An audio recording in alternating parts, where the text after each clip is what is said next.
आपका स्वागत है कक्षा 8वीं की किताब सामाजिक विज्ञान में।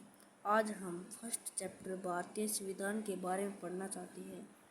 इसकी फर्स्ट लाइन है, किसी देश को संविधान की जरूरत क्यों पड़ती है? आज दुनिया के ज़्यादातर देशों के पास अपना संविधान आमतौर पर है। सभी लोकतांत्रिक देशों के बारे में उम्मीद की जा सकती है कि उनके पास संविधान जरूर होगा, लेकिन इसका यह मतलब नहीं है कि जिन देशों के पास अपने संविधान होते हैं वह भी लोकतांत्रिक देश ही होंगे। जैसे कि पहले मैं आपको संविधान के बारे में बता देता हूँ। संविधान वह चीज़ होती है वह ऐसे नियमों का एक ऐसा समूह होता है जिसको एक देश के सभी लोग अपने देश को चलाने की पद्धति के रूप में अपना सकते हैं। इसके ज़रिए वे न केवल यह तय करते हैं कि सरकार किस तरह की होगी, बल्कि उन आदर्शों पर भी एक साझी समझ विकसित करते हैं जिनकी हमेशा पूरे देश में रक्षा की जानी चाहिए। ये हमारी बुक में आगे भी आएगा। ठीक है। संविधान कई उद्देश्यों की पूर्ति करता है। पहला, यह दस्तावेज उन आदर्शों को सूत्रबद्ध करता है जिनके आधार पर नागरिक अपने देश को बताता है कि हमारे समाज का मूलभूत स्वरूप क्या हो। देश के भीतर आमतौर पर कई समुदाय रहते हैं। हमारे देश में कई तरह के समुदाय रहते हैं, जैसे हमारा समुदाय, आदिवासी व अन्य, जैसे कि मुस्लिम। सहमत हो? संविधान। अब हमारे संविधान की परिभाषा आ चुकी है। मैं आशा करता हूँ कि आप अपनी किताब खोल के रखें और जहाँ पर मैंने अंडरलाइन कर रखा यहाँ से यहाँ तक आप भी अंडरलाइन कर लें। ठीक है। संविधान नियमों का एक ऐसा समूह होता है जिसको एक देश के सभी लोग अपने देश को चलाने की पद्धति के रूप में अपना सकते हैं। इसके जरिए वह न केवल यह तय करते हैं कि सरकार किस तरह की होगी, बल्कि उन आदर्शों पर भी एक साझी समझ विकसित करते हैं जिनकी हमेशा पूरे देश में रक्षा की जानी चाहिए। कि इसका मतलब मैं अच्छी तरीके से बता देता हूँ।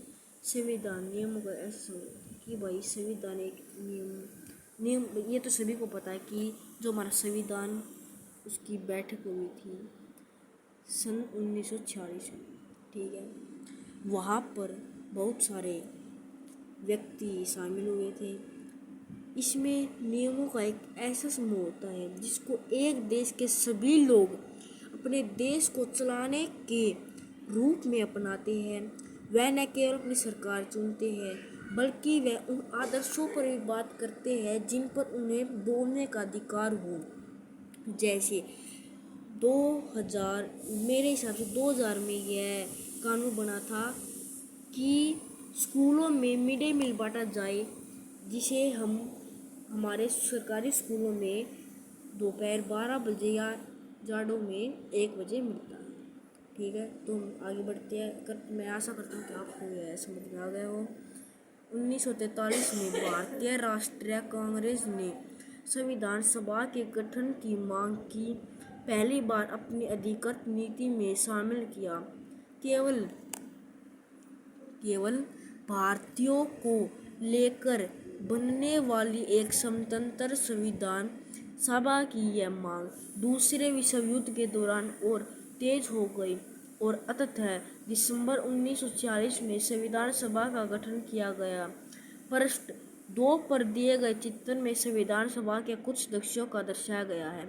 भाई ये लाइन पूरा बॉक्स अंडरलाइन कर लो क्योंकि यह बहुत ज़्यादा इम्पोर्टेंट है।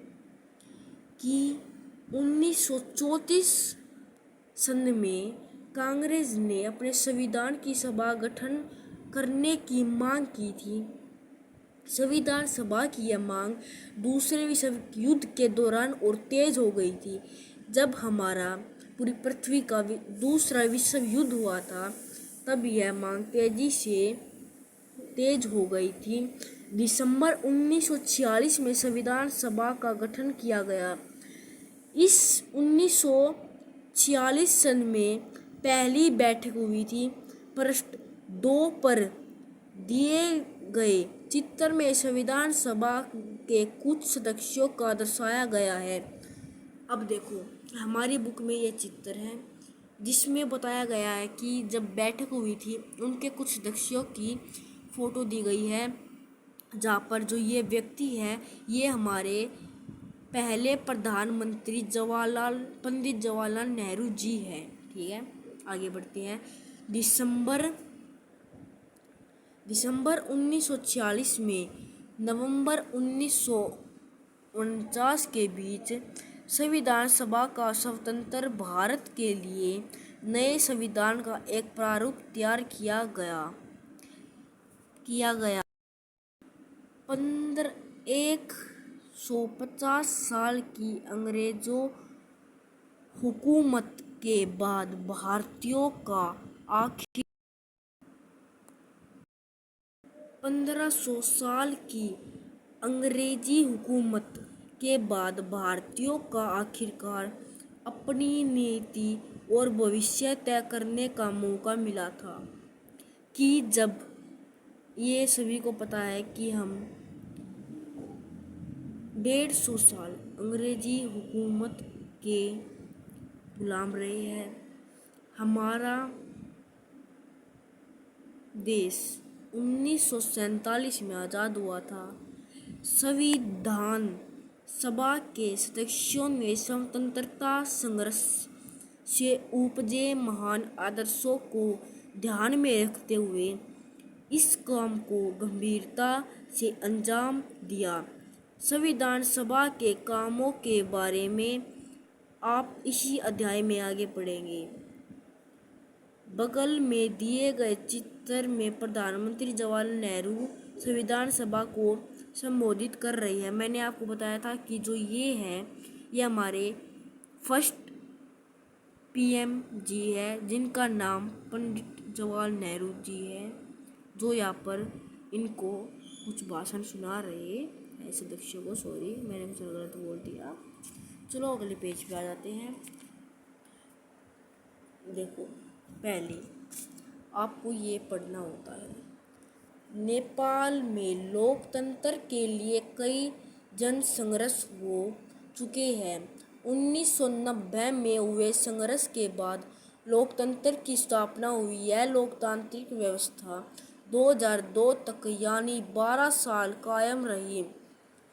अक्टूबर 2002 में राजा राजेंद्र ने गांवों में माओवादी संगठनों के बढ़ते प्रभाव का बहाना बनाकर सेना की मदद में सरकार के विभिन्न कामों को अपने कब्जे में लेना शुरू कर दिया।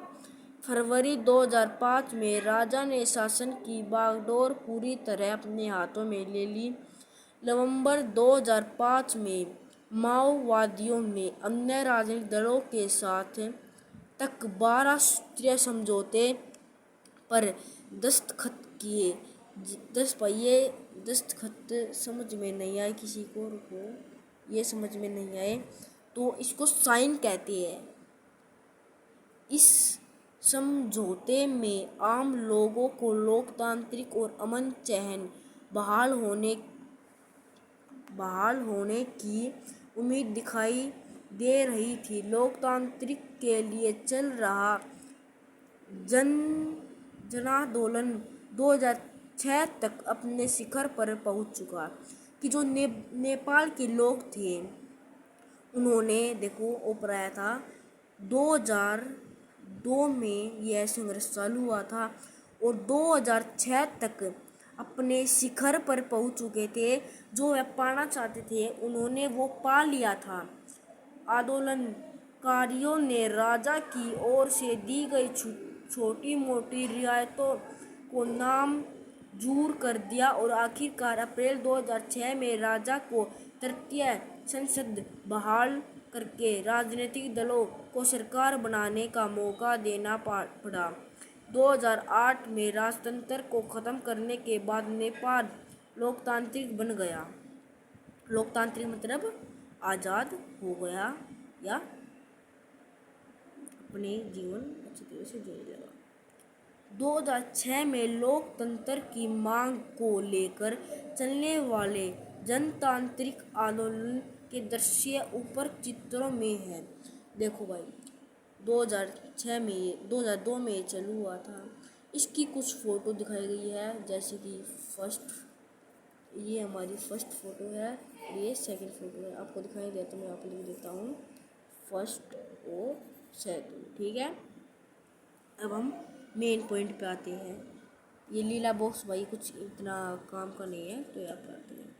इन बातों का क्या मतलब है, यह समझने के लिए आइए दो बिल्कुल अलग अलग परिस्थितियों पर गौर करें। दोनों घटनाएं भारत की उत्तरी सीमा पर स्थित नेपाल के ताज़ा इतिहास की घटना है। उत्तर, इतना तो पता होगा उत्तर कहाँ पर है, जो हमारे यूपी के उत्तर प्रदेश के ऊपर नेपाल देश से यह वहाँ की घटना है। समाचार पत्रों के माध्यम से ऊपर दी गई खबर में बताया गया है कि नेपाल के लोगों हाल ही में एक अंतरिम संविधान को मंजूरी दी है। सवाल यह उठता है कि जब नेपाल में पहले से ही संविधान था तो उसे नए संविधान का जरूरत क्यों पड़ी। मेन पॉइंट है भाई ये। तब देखो, ये लोगों ने अच्छी बात की है, मेन पॉइंट पे आवाज़ उठाई है, और बुक में भी अच्छी बात दी गई है कि जब नेपाल के पास संविधान पहले से ही था तो उसे नया संविधान बनाने की क्या ज़रूरत। इसका कारण यह है कि कुछ समय पहले तक नेपाल का राजतंत्र था, वह राजा का शासन था। 1990 में बना नेपाल का पिछला संविधान, पिछला माने पहले वाला संविधान, इस सिद्धांत पर आधारित था कि शासन का सर्वोच्च सत्ता राजा के पास रहेगा। नेपाल के लोग कई दशक लोकतंत्र की स्थापना के लिए जनांदोलन करते चले आ रहे थे। इसी संघर्ष फलस्वरूप 2006 में आखिरकार उन्हें राजा की सत्ता को खत्म करने में कामयाबी मिल गई। नेपाल के लोग लोकतंत्र के रास्ते पर चलना चाहते थे और इसके लिए उन्हें एक नया संविधान चाहिए था। वह पिछले संविधान को इसलिए नहीं अपनाना चाहते थे क्योंकि इसमें वे आदर्श नहीं थे जो वह नेपाल के लिए चाहते थे और जिनके लिए वे लड़ते रहे थे। जिस कार्य फुटबॉल के खेल नियम बदलते ही खेल बदल जाते हैं, उसी तरह नेपाल के राजतंत्र की जगह लोकतांत्रिक शासन व्यवस्था पर चलने के कारण अपने सारे नियमों बदलने होंगे ताकि एक नए समाज रचना की जा सके, मतलब नया संविधान बन सके। यही कारण है कि नेपाल के लोगों ने 2015 में अपने देश के लिए एक नया संविधान अपनाया। ऊपर के चित्र के साथ दिए गए अंश में लोकतंत्र के लिए नेपाल के संघर्ष में बारे में बताया गया है। संविधान का दूसरा मुख्य उद्देश्य होता है कि देश के राजनीतिक व्यवस्था को तय करना। नेपाल के पुराने संविधान में कहा गया था कि देश के देश के शासन की बागडोर राजा को मंत्रिपरिषद के हाथ में रहेगी, जिनने लोकतांत्रिक शासन पद्धति या अन्य, भाई यहाँ पर देखो बुक में दिक्कत है, यह पूरी हरियाणा में गलत आई हुई है, चुनी है। वाद निर्णय प्रक्रिया के नियम तय करने में संविधान बहुत अहम भूमिका अदा करता है। लोकतंत्र में हम अपना नेता खुद चुनते हैं ताकि हमारे ओर से वह सत्ता का जिम्मेदारी के साथ इस्तेमाल कर सके। फिर भी इस बात का हमेशा रहती है कि यह नेता सत्ता का दुरुपयोग कर सकते हैं। मैं आपको बता देता हूँ, जो ये यहाँ से आप यहाँ तक अंडरलाइन कर लो, मैं आपको ये पक्का बताता हूँ कि इस पाठ के एक ना एक प्रश्न में फिर भी इस बात का संभावना हमेशा रहती है कि यह नेता सत्ता का दुरुपयोग कर सकते हैं। यह एक पॉइंट बन चुका है, यह प्रश्न में जरूर आएगा। इस तरह की विकृतियों से बचाव का उपाय संविधान में मिलता है। राजनेताओं द्वारा सत्ता के इस दुरुपयोग में लोगों के साथ भारी अन्याय हो सकता है। इसका उदाहरण नीचे दिए गए चित्रपट में देखा जा सकता है। ये बताया गया है कि जो ये है ये आप घर पर भी पढ़ सकते हो, ये इतना इम्पोर्टेंट नहीं है। लोकतांत्रिक समाजों के प्राय संविधान ही इसे नियम तय करता है जिनके द्वारा राजनेताओं के हाथों सत्ता के इस दुरुपयोग को रोका जा सकता है। भारतीय संविधान में ऐसे बहुत सारे कानून मौलिक अधिकारों वाले खंड में दिए गए हैं। वह आपने पढ़ा था कि भारतीय संविधान देश के सभी व्यक्तियों को समानता का अधिकार देता है। समानता का अधिकार माने सभी को समान मानता है और जन्म स्थान के आधार देश के सभी नागरिक के साथ भेदभाव नहीं किया जा सकता कि किसी भी व्यक्ति के साथ धर्म, नस्ल, जाति, लिंग को लेकर भेदभाव नहीं किया जा सकता। यदि किसी व्यक्ति ने ऐसा किया तो उस पर धारा लग सकती है, वह उसे सजा हो सकती है। इस प्रकार समानता का अधिकार भारतीय संविधान में दिया गया है, एक मौलिक अधिकार है। हम अगले पेज पे आ चुके हैं। कृपया करके अब मैं आशा करता हूँ आपको समझ में आ चुका होगा। तो भाई आशा पढ़ते हैं शुरू से। लोकतंत्र में संविधान का एक महत्वपूर्ण काम यह होता है कि कोई भी ताकतवर समूह किसी दूसरे या कम ताकतवर समूह या लोगों के खिलाफ अपनी ताकत का इस्तेमाल न करें। नीचे दिए गए चित्रकार्य में कक्षा के भीतर की घटना आधार पर इस बात की समझाया गया है। इसको छोड़ो, मैं बता देता हूँ आपको एक इसका उदाहरण। जैसे आप एक गांव में हैं और मैं एक गांव में हूँ और आप एक शक्तिशाली मैंने पैसे वाले हो, आपका पिता या चाचा एमएलए हैं। आप मुझे तंग करते हो, मैंने गलती से मेरा अधिकार है कि मैं आपको कोर्ट में ले जा सकता हूँ। मैंने लिखवा दी FRA। फिर वो जाएगा कोर्ट में जो पैसे आपको पता है वकील पैसे लेता है उसमें केस लड़ने में। हमारे पास पैसे हैं, यानी आपके पास पैसे हैं तो मैं हार जाऊंगा, आप जीत जाओगे, ठीक है। ऐसे ही हमारे समाज में होता है कि जो पहले ज़माने में 19 में जो नीची जाति वाले होते थे, उच्च जाति वाले जैसे कि ब्राह्मण व आदि, यह नीची जाति वाले को दबाते थे, ठीक है। यह उदाहरण हो गया।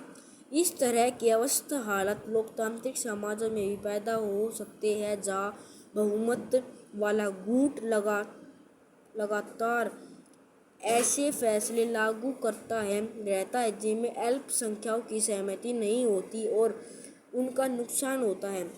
अब ये एक अक्सर आया अल्पसंख्यकों का मतलब होता है कि एक क्लास में 40 टोटल बच्चे हैं जिसमें 29 लड़के हैं और 11 लड़की है, तो अल्पसंख्या हुई लड़की।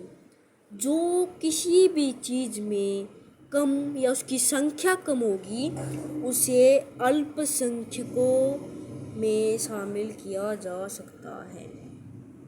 बहुमत निरंकुशता का खतरा हर समाज में बना जाता है। संविधान में दिए गए नियमों में इस बात का ख्याल रखा जाता है कि अल्पसंख्यकों को किसी ऐसी चीज़ में व्यतीत न किया जाए जो बहुसंख्यक के सामान्य रूप में उपलब्ध है। अल्पसंख्यकों पर बहुसंख्यकों इन निष्ठुरता का दबदबे प्रतिबंध लगाना भी संविधान का महत्वपूर्ण कार्य है कि यदि कोई भी व्यक्ति किसी नीच जाति वाले व्यक्ति पर दबदबा करेगा तो उस पर तुरंत कार्य किया जाएगा या उस पर जुर्माना लगाया जाएगा। जिस अंतर सामुदायिक इंटर कम्युनिटी वर्चस्व कहते हैं, या फिर एक ही समुदाय के भीतर कुछ लोग दूसरों का दबा सकते हैं, जिससे अंततः सामुदायिक इंट्रा कम्युनिटी वर्चस्व कहते हैं। अगले पेज पे आ चुके हैं, संविधान क्यों चाहिए और क्यों होना चाहिए। भाई बड़ा पॉइंट हो चुका है, क्यों होना चाहिए, इंटरेस्ट है इसमें, चलो पढ़ते हैं। इसका तीसरा महत्वपूर्ण कारण यह है कि हम खुद को अपने आप से बचा सके। यह बात सुनने में ज़रा अजीब लगती है, असल में इसका मतलब यह है कि कई बार हम किसी मुद्दे पर बहुत सीखे ढंग से सोचने लगते हैं।